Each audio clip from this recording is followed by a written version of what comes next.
आपके ये जो 5 यहाँ पर उंगलियों में ये सिंपैथेटिक नर्वस सिस्टम के एंड्स हैं, ये 6 और ये 7, इस प्रकार 7 चक्र लेफ्ट साइड में और 7 चक्र राइट साइड।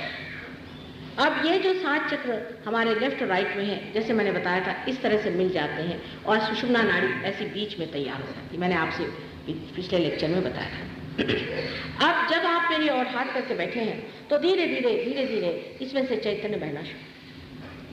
जब चैतन्य बहना शुरू हो गया तो वो जा करके वहां पर श्री गणेश को खबर देता है कि अब कोई अधिकारी सामने खड़े। ये अधिकार आपको स्कूलों में, कॉलेजेस में या किसी थियोसॉफिकल सोसाइटी में या थियोलॉजी में या पठनादि से किसी से भी नहीं मिलता।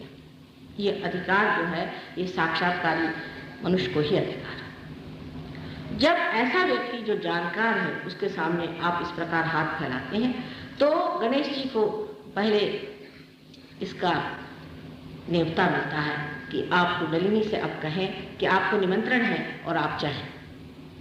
गणेश जी के बगैर ये काम नहीं हो सकता। अब अगर किसी डॉक्टर से कहा जाए कि गणेश जी जो है ये आपको प्रोस्टेट ग्लैंड को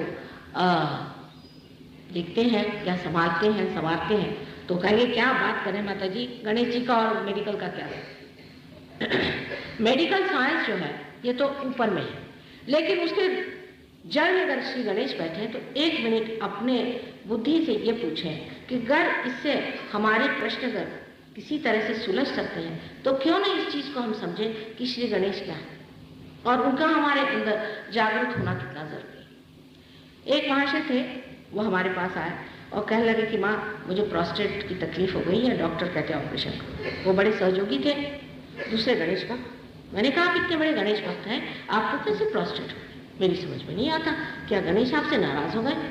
कहले माँ पता नहीं, मैं तो बड़ी गणेश की भक्ति करता हूँ। मैंने कहा अच्छा लो भाई चना खाओ, आज हमारा प्रसाद चना है, आप चना खाए। तो इधर उधर देखने लगे।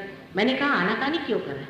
कहले आज संकष्टी है और संकष्टी में उपवास करता हूँ। मैंने कहा यही तो वजह है, जिस दिन गणेश जी का जन्म हुआ उस दिन आप सुतक रख रहे। ये किसने आपसे बताया कि जिस दिन जन्म हो उस दिन आप उपवास करें?